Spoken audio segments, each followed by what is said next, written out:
Olá pessoal, então dando sequência às nossas aulas de circuitos elétricos, estamos falando sobre teoremas de circuitos elétricos. Na última aula então nós vimos o teorema de Thevenin, tá?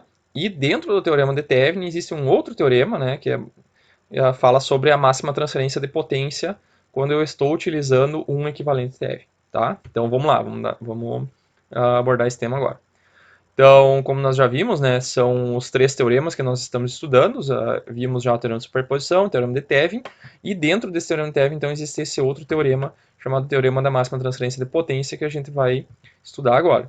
O que diz o teorema da máxima transferência de potência? Ele apresenta, então, uma relação, tá, entre a resistência de carga e a resistência de Thevenin, de forma que a gente consiga transferir a máxima potência para a carga. Tá? Isso aí é muito importante, principalmente quando a gente está trabalhando, por exemplo, em amplificadores de som, onde a gente compra, por exemplo, um alto-falante lá de 8 ohms de resistência, né? E a gente precisa ligar esse alto-falante de 8 ohms em um amplificador com saída 8 ohms também, que a gente viu na última aula, que é o equivalente TEV no amplificador, né? É uma fonte de tensão com uma resistência em série. Então essa resistência é a resistência do amplificador. Então ela tem que ser igual a gente vai ver que ela tem que ser igual à resistência da carga para acontecer essa máxima transferência de potência. Uh, Existe, pessoal, uma diferença entre, se vocês já pesquisaram, sobre teorema, lei e princípio, tá? O que é um teorema? Teorema é quando a gente faz uma proposição sobre alguma coisa e a gente precisa provar ela, tá?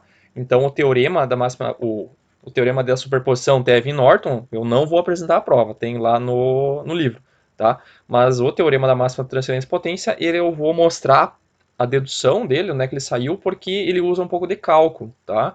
Então, isso aí já vai servir para quem está fazendo também a disciplina de cálculo, já vai servir para estudar e tirar e entender melhor como é que funciona. A gente vai precisar fazer uma derivada ali, que eu acredito que vocês já viram ou estão vendo, tá? Então, só relembrando rapidamente o que é o equivalente de Thevenin. O equivalente de Thevenin é quando a gente pega um circuito linear de dois terminais, composto lá de várias fontes, fontes de corrente, fontes de tensão, fontes controladas, resistências. E esse circuito aqui ele tem dois terminais, terminal A e B, tá? Então, nesse terminal ele vai ter uma tensão, chamada tensão de circuito aberto, e quando ligar uma carga ele vai ter uma determinada corrente, tá? Então, esse circuito que ele é complexo, composto por vários elementos, a gente pode transformar ele em um equivalente Thevenin. Tá? O que é o equivalente Thevenin? É um circuito composto por uma fonte de tensão de Thevenin e uma resistência de Thevenin. Tá? Então, com isso aqui, ele simplifica muito a nossa análise. Tá? Então, nós vamos ter um circuito composto apenas por... Depois, quando a gente conectar uma carga a ele, nós teremos, então, apenas dois elementos aqui, dois resistores. Daí, se a gente quiser saber a tensão na carga, é só fazer um divisor de tensão aqui. Tá? E caso a nossa carga variar, que aí que está a grande vantagem de utilizar o equivalente Thevenin, é que se eu trocasse a carga aqui, quisesse calcular a tensão nos terminais, eu teria que resolver todo o circuito. Digamos que aqui dentro tivesse um circuito com 5 malhas ou 5 nós, sei lá, um circuito mais complexo. Cada vez que eu trocasse a carga é um circuito diferente, então eu tenho que fazer toda a solução daquelas malhas, daqueles nós, para encontrar a tensão nos terminais. Tá? Aqui não, quando eu estou fazendo no equivalente Thevenin, eu vou fazer esse trabalho aqui uma vez, vou achar a tensão de Thevenin, a resistência de Thevenin, e vou colocar uma carga. Vou fazer um divisor de tensão e calcular a tensão nos terminais. Depois eu vou trocar a carga, fazer o divisor de novo e calcular a nova tensão nos terminais. Então, se eu tiver que testar várias cargas, a partir de uma carga ou mais, já fica muito vantajoso para a gente utilizar o equivalente Thevenin. Tá? E esse equivalente circuito aqui, pessoal, pode ser qualquer coisa, tá? Pode ser, por exemplo, todo o sistema elétrico de um país inteiro, tá? É composto por milhares de resistências e fontes. Então, a gente pode transformar num equivalente Thevenin aonde? Nos terminais onde eu estou conectando a carga. Pode ser na tomada de casa aqui, pessoal. Tá? Então vai ficar um equivalente Thevenin da tomada na nossa casa, por exemplo, tá? O amplificador de áudio, já comentei, né? O amplificador de áudio é bastante, a gente utiliza bastante esse equivalente. Por quê? Porque essa resistência de Thevenin aqui é como se fosse a resistência de saída lá do amplificador, que lá a gente chama de impedância, tá? Isso aí vocês vão ver em circuitos 2. Tá? Então a impedância de saída do amplificador de áudio, ela é dado por essa, como se fosse a resistência de Thevenin, tá? E uma bateria e assim por diante. Vai ter um exemplo depois que é uma bateria para a gente calcular a tensão de Thevenin e a resistência de Thevenin em uma bateria, tá? Beleza? Então, assim, ó, antes de começar, eu só vou comentar algo, que é isso aqui, sobre fontes, tá? Então, a gente já estudou até agora, pessoal, uma fonte ideal, tá? O que que é uma fonte ideal? Então, aqui a gente tem uma fonte que a gente já conhece o símbolo, né? Simplesmente um símbolozinho de mais e menos aqui. E esse símbolo, pessoal, ele já representa por si só uma fonte ideal, tá? O que que é uma fonte ideal? É um dispositivo, então, de dois terminais, né? Que impõe uma tensão entre os terminais. Nesse caso aqui é uma tensão de 100 volts.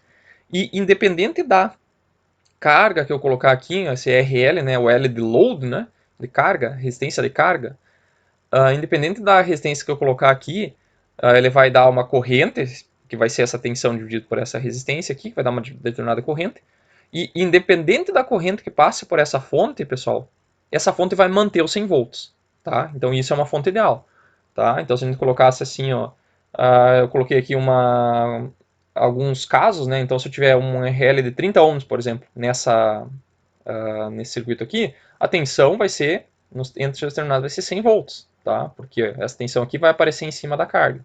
Se eu colocar 20 ohms, vai dar 100 volts, 10 ohms vai dar 100 volts, 5 ohms vai dar 100 volts. Então a tensão, pessoal, ó, ela não muda com a carga, tá? Isso é uma característica de uma fonte ideal. Na prática, pessoal, isso aqui não existe, tá? Não existe uma fonte ideal, assim. A gente utiliza ela em exercícios teóricos e tal, mas na prática ela não existe como uma fonte ideal. Ela pode ser, digamos assim, muito próxima do ideal dentro de uma faixa de operação. Então, digamos que até de 0 até 20 amperes a tensão praticamente não muda, uma fonte bem próxima da ideal. Mas acima de 20 amperes ela não consegue mais fornecer essa corrente, então a tensão começa a cair, tá? Que é mais ou menos, como é que a gente modela isso, pessoal? O que é modelar? A gente pegar um fenômeno físico, uma fonte prática, né, construída, tá? Por isso que a gente chama de fonte prática, ela não é ideal, né? E eu vou fazer, o que vai acontecer? Quando eu conectar uma carga aqui, ó, ela vai fazer o quê? Ela vai drenar mais corrente e lá no modelo, né, a gente vai tentar pegar essa fonte prática e representar ela através de parâmetros de circuitos elétricos, tá? A gente vai, lá dentro vai ter uma fontezinha que como se fosse uma fonte ideal, tá? E essa fonte, ela tem geralmente uma resistência em série com a saída, tá? Essa resistência aqui pode ser devido a vários fatores, pode ser a resistência dos fios, pode ser a resistência dos componentes eletrônicos lá dentro que existem, pode ser um sensor de corrente que tem em série, né, para medir a corrente, que vocês vão ver lá numa disciplina de instrumentação depois, um resistor de medição de corrente. Então tudo acaba criando uma resistência que está no caminho da corrente, tá? Então a corrente que vai vir para essa carga, pessoal, ela tem que sair dessa fonte, ó, então ela vai passar por essa resistência, tá? Então vai acabar que essa resistência vai ficar uma certa tensão em cima dela, tá? Então se eu começar a drenar muita corrente, tá? O que vai acontecer? Vai ficar essa resistência vezes a corrente de carga, né? Porque está todo mundo em série, e parte dessa tensão vai ficar aqui na saída. Então aqui a gente teria uma fonte de 100 volts, pessoal, digamos que está passando 1 ampere, tá? Esse 1 ampere vezes 10 ohms vai dar 10 volts em cima dessa resistência. E essa tensão que vai aparecer aqui, ó, se a gente fizer uma malha por aqui, ó, vai ficar 90 volts, tá? 90 volts. Então o que aconteceu? Esse resistor aqui, ele roubou a tensão da saída, tá? Por isso que a gente diz que uma resistência ela produz uma queda de tensão, tá? E isso é uma fonte não ideal, tá? Então quanto mais corrente, digamos que agora eu tivesse conduzindo 2 amperes, tá? 2 amperes vezes aqueles 10 ohms vai dar 20 volts. Então agora vai ter 80 volts aqui, ó. Então quanto mais corrente eu tiver, menos tensão eu vou ter na saída, tá? Então isso é uma fonte não ideal, ela tem uma queda de tensão, tá? Fiz alguns exemplos aqui. Como é que a gente calcula a tensão na saída? Eu posso pegar e simplesmente fazer um divisor de tensão, né?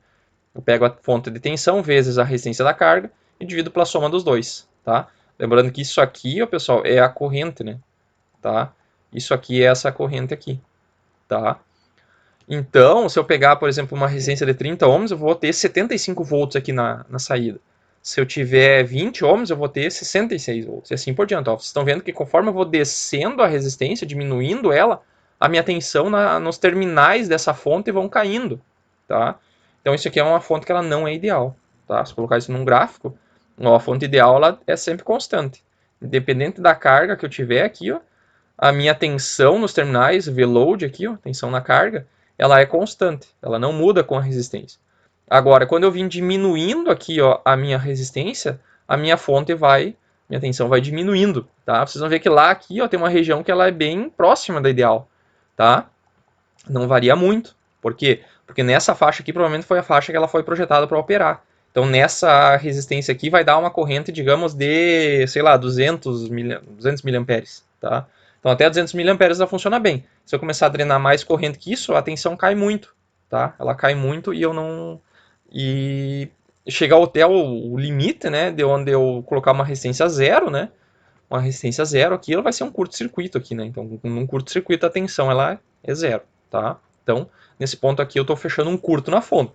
Então, dependendo da fonte, eu posso até danificar ela, vou ter a corrente máxima na fonte, tá? Então, não façam isso, tá? Não curto-circuitem qualquer fonte que vai ter problema. Nesse caso aqui da fonte ideal, se eu curto-circuitasse esse cara aqui, ó, puxasse um fio direto, botasse a resistência igual a zero, essa corrente aqui, pessoal, ela tenderia ao infinito, tá? Por quê? Porque uma fonte ideal tem capacidade infinita de corrente. Já uma fonte prática, tá? Lembrando que a fonte, pessoal, ela começa aqui, ó, nos terminais. Então, para dentro aqui, ó, quem vai limitar essa corrente vai ser essa resistência da fonte, tá? Essa fonte interna aqui, ela é ideal também. Só que ela faz parte de um modelo, tá? A gente modela, a gente cria um circuito equivalente para um fenômeno físico, baseado em elementos ideais. Esse resistor aqui também é ideal, essa fonte é ideal, tá? Mas quando eu conecto as duas, ela produz um elemento que modela um fenômeno físico que acontece na prática, lá, que é uma não idealidade das fontes, tá? Beleza? Entendido isso aí? Então vamos lá. Então a gente falou de tensão e corrente. A tensão, vocês viram que quando eu começar a diminuir a resistência, a minha fonte vai começar a diminuir a tensão. Mas e a potência? Tá? Que por isso é o nome desse teorema, teorema da máxima transferência de potência. Então vamos lá, vamos estudar a potência, o que acontece com ela. Então, pessoal, nós vimos antes que nós tínhamos um circuito que era composto por uma fonte de tensão e uma resistência. Lá eu usei Vs, que é a tensão da fonte, e Rs, que é a resistência da fonte. Tá? Só que aquilo nada mais era do que um equivalente Thevenin também. Então aqui nós vamos usar agora a nomenclatura convencional, que é VTH e ERTH. Esse circuito então, ele tem dois terminais. Ele foi obtido através de um processo, aquele que a gente viu, né, para obtenção do equivalente Thevenin, de um circuito mais complexo, que virou esse circuito mais simples, chamado de equivalente Thevenin. Tá? Então nós queremos analisar a potência na carga. Então eu vou pegar e vou colocar uma carga nesse circuito aqui. Mais uma carga RL na saída. Tá? Então nós queremos estudar o comportamento da potência nessa carga aqui. Tá? Então a potência na carga, pessoal, é a potência em cima desse resistor. Tem três fórmulas, basicamente, que a gente consegue expressar a potência num resistor. Pode ser a tensão em cima do resistor vezes a corrente, pode ser a resistência da carga vezes a corrente ao quadrado, ou pode ser a tensão ao quadrado sobre a resistência. Pode ser qualquer uma das três equações. Tá? Eu vou pegar a equação da tensão. Tá? Então a potência nessa carga pode ser expressa pela tensão entre os seus terminais, que é essa tensão aqui, ó, tá? Tensão A está ligado no mais, B está ligado no menos. Então a tensão VAB ao quadrado dividido por RL. Tá? E a tensão na carga, pessoal, tá? Eu posso usar a regra do divisor de tensão. Eu vou pegar essa tensão aqui vezes a resistência dividido pela soma das duas resistências. Tá? Então o que significa isso? Que tensão dividido pela soma das resistências, isso aqui é a corrente, tá? Vezes a resistência da carga. Isso aqui vai me dar a tensão entre os seus terminais. Tá? Então, essa aqui é a equação da tensão que eu vou substituir aonde? Eu vou substituir dentro desse VAB ao quadrado que está aqui. Tá? Então, o VAB é essa relação. Então, eu vou substituir aqui dentro para a gente encontrar a potência em função da tensão e das resistências. Tá? Então, substituindo toda essa equação aqui dentro do VAB, tá? Que está dentro do quadrado, né, pessoal? Tá? Então, vai ficar uma equação assim. Então agora nós vamos pegar esse quadrado aqui, passar para dentro, vamos elevar cada um dos termos ao quadrado, esse aqui vai ficar ao quadrado, esse aqui ao quadrado, e essa soma aqui vai ficar ao quadrado também. Esse cara aqui, ó, ele vai aparecer aqui, ó, né? Vai ficar assim, né? 1 sobre RL vai ficar assim e vai sumir daqui, tá? Então vai ficar uma equação aqui, ó. Só que daí o que vai acontecer? Aqui vai aparecer um RL ao quadrado, que daí eu vou cortar esse RL com esse cara aqui, ó, tá? Por isso que vai ficar somente um RL em cima, tá? E a tensão ficou ao quadrado, e embaixo ficou RTH mais RL ao quadrado, tá? Então essa aqui, pessoal, é a equação da potência no resistor da carga, tá? O que nós vamos fazer agora? nós vamos pegar esse RL aqui e vamos variar ele, tá? Vamos variar o RL, mantendo a tensão constante e a resistência do modelo constante, tá? Então, isso aqui vai ficar constante, tá?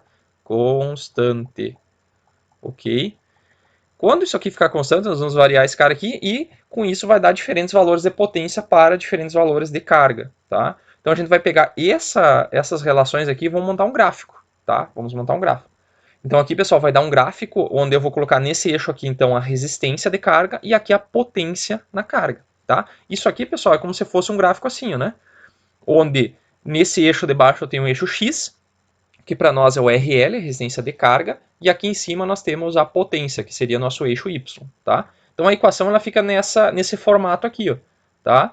Onde X então é o RL e Y é a potência na carga. O que é o A, pessoal? O A é esse parâmetro aqui, ó, que é constante, tá? Porque a gente estipulou como sendo constante, e aqui o B, pessoal, é esse RTH, que é constante. Entendido? Então o que nós vamos fazer? Nós vamos colocar diferentes valores de X aqui, diferentes valores de resistência, e vamos construir um gráfico. Tá? Vocês vão ver que o gráfico vai ficar dessa forma aqui. Vamos analisar alguns pontos desse gráfico. Tá? Então, se a gente pegar aqui, por exemplo, um RL igual a zero, tá? Se eu colocar RL igual a zero, o que significa RL igual a zero? RL igual a zero significa que é um curto na carga. Tá? Então, eu tenho resistência zero, ok? Se eu tenho resistência zero, pessoal, eu tenho um curto-circuito. Então, a tensão em cima desse cara aqui é zero. Então, eu posso até existirá uma corrente maior que vai ser limitada, na verdade, por esse RTH, tá? Tem um curto circuito, não necessariamente vou ter corrente infinita, tá? Se fosse uma fonte ideal, não tivesse a resistência, daí a corrente seria infinita. Só que aqui eu fechei um curto e quem está limitando a corrente é esse RTH. Vai ficar simplesmente VTH sobre RTH. Vai dar a corrente do curto-circuito, tá? Que está passando por esse resistor. Só que a minha tensão é zero, tá? Então, se a tensão é zero, pessoal, a minha potência vai ser zero. Tá? Então é só olhar no gráfico aqui, na equação. Se eu substituir RL igual a zero, vai zerar a parte de cima. Então zera toda a equação. Tá? Então o que vai acontecer? Eu vou começar a aumentar a resistência. Tá? Eu vou começar a aumentar a resistência, então a minha tensão aqui vai começar a aumentar. Tá? Aumentando a tensão, vai começar a aumentar a potência. Então ela vai fazer isso aqui. Ó, tá? Vai começar a aumentar a potência. Então eu vou aumentando a resistência, vou aumentando, vai chegar um ponto que eu vou chegar numa potência máxima aqui. Ó, tá? E daí, depois disso, o que vai acontecer? Eu vou continuar aumentando a resistência, ó, tô indo para a direita aqui, ó, tô aumentando a resistência, só que chega um ponto que a minha resistência fica tão grande que a minha corrente começa a diminuir, tá? Então, a minha corrente começa a diminuir, e daí a minha potência começa a diminuir também, tá? Porque é tensão vezes corrente. Então, a tensão está aumentando, só que daí aqui, ó, a corrente começa a diminuir numa taxa mais rápida do que a tensão, tá? Então vai chegar o limite de onde eu tiver uma resistência infinita aqui, ó. Então, eu teria que fazer o limite da potência aqui do RL tendendo ao infinito. Daí o que vai acontecer? Você tem que fazer lá de cálculo 1. O que vai acontecer? Aqui tem um RL, aqui tem um RL ao quadrado. Então essa parte de baixo cresce mais rápido que a de cima. Tá? Então o que vai acontecer? Esse termo aqui, essa potência vai tender a zero. Tá? Por quê? Porque quando eu tiver uma resistência muito grande, pessoal, o que vai acontecer? Essa tensão aqui, ó, vai se tender a se igualar à da fonte, tá? Como se fosse um circuito aberto, se eu tivesse um circuito aberto aqui. Então não teria corrente passando, essa tensão aqui seria zero, tá? Seria zero. Se eu fizesse uma malha aqui, tem zero de tensão aqui, aqui eu teria VTH, tá? Se eu tivesse a resistência infinita, tá? Um circuito aberto, tá? A resistência infinita para o nosso circuito aberto. Então aqui eu teria VTH, só que eu não teria corrente. Então teria VTH vezes zero, que daria zero de potência. Então seria quando esse gráfico aqui estivesse tocando, tendendo a zero, lá no infinito. Tá? Entendido? Então são os três pontos. É o ponto de resistência igual a zero, eu tenho zero de potência. Resistência infinita, eu também tenho zero de potência. E entre o zero e o infinito, eu tenho um ponto máximo aqui. Tá? Que é o objetivo do teorema da máxima transferência de potência. É encontrar qual é a resistência, pessoal, que vai transferir a máxima potência para a carga. Tá? Não vai ser nem uma resistência muito baixa e nem uma resistência muito alta. Tá? Então, qual é essa resistência de carga que produz potência em RL, né, máxima? Tá? Eu botei um subscrito máximo aqui, indicando que essa é a variável que me diz a potência máxima nesse resistor. Tá? Então, vamos encontrar agora através do teorema da máxima potência. Não sei se vocês viram, pessoal, lá em cálculo, como é que a gente faz para encontrar máximo de função. tá? Então, quando a gente fazia lá no ensino médio, a gente usava a equação de Bhaskara, por exemplo, e tinha lá o y-vértice, o x-vértice, que era o ponto máximo da parábola. Lembram como é que faziam isso? Só que aqui, pessoal, isso aqui não é uma parábola, é uma equação que tem um quociente, tá? Então, para isso, o que nós temos que fazer? Nós temos que usar cálculo, tá? Não sei se vocês viram já. Mas é o seguinte, nós temos aqui, ó, esse gráfico ele tem uma inclinação, tá? Uma inclinação. Se eu pegar dois pontos aqui, ó, pessoal, e traçar uma reta aqui, ó, eu tenho... ela vai estar tocando em dois pontos, tá? Se eu fizer esses dois pontos convergindo para um ponto só, minha reta vai tocar em apenas um ponto. Por exemplo, nesse ponto aqui, ó. Traçar uma reta que toca somente num ponto do gráfico aqui, ó, essa reta a gente chama de reta tangente ao ponto, tá? Então essa reta, pessoal, a gente olhar a inclinação dela, tá? A gente pode calcular essa inclinação, né? Utilizando a ferramenta chamada de derivada, tá? Então a derivada, quando eu avalio ela num ponto, ela vai me dar a inclinação dessa reta tangente, tá? Ou seja, a gente também chama de taxa de variação dessa curva, tá? Então, é a taxa de variação da potência em relação à resistência, tá? Que é essa curva aqui, a potência por resistência, né? Então, qual que é a taxa de variação da potência em relação à resistência? O máximo acontece, pessoal, quando essa taxa de variação é zero, que é aqui em cima, ó. Então, essa reta aqui, ó, ela fica horizontal, né? Ela fica paralela ao eixo da resistência. Ou seja, se eu pegar e variar um pouco essa resistência, eu não vou ter variação de potência. Quando isso acontece, quando eu tenho taxa de variação igual a zero, significa que eu estou num ponto onde provavelmente seja a potência máxima, tá? Não necessariamente seja a potência máxima, tá? Tem um outro teste que tem que fazer para ver se é potência máxima. Porque eu posso ter um gráfico assim, ó. Eu posso ter um gráfico que faz isso aqui, ó, por exemplo, assim, ó, e daí ele faz isso aqui, ó. Então aqui também tem a taxa de variação zero, né? Só que não é o máximo, né? O máximo está indo, essa equação está indo para o infinito. Então aqui eu faria a derivada nesse ponto e acharia a inclinação dessa reta. Não necessariamente ela é o ponto máximo. Agora, se eu tiver um gráfico que faz isso aqui, ó, isso aqui, por exemplo, aqui sim, a minha taxa de variação ela é zero e ela é o meu ponto máximo. Então, como é que eu faço para saber se é o ponto máximo? Eu tenho que olhar a inclinação antes e depois. Se antes do ponto a inclinação está para cima e aqui ela está para baixo, quer dizer que esse ponto aqui é um ponto de máximo. Já nesse gráfico aqui, ó, à direita a inclinação está para cima, ó. Minha reta tangente está para cima e aqui ela está para cima também. Então quer dizer que ela ia continuar subindo, tá? Só que aqui, então esse ponto aqui não é um ponto de máximo, tá? Agora esse aqui é. E nessa curva aqui, ó, pessoal, ó, antes do ponto máximo, a inclinação ela está subindo e depois ela está descendo, tá? Então isso aqui também é um teste com uma derivada, mas a gente não vai fazer aqui para não complicar muito, tá? Então como é que eu faço para encontrar a potência máxima? Eu tenho que achar onde a taxa de variação da potência em relação à resistência ela é nula, tá? Que vai ser o ponto de máximo, tá? Então vamos lá, como é que a gente faz isso? Então o ponto máximo da RL ocorre quando a taxa de variação é igual a zero.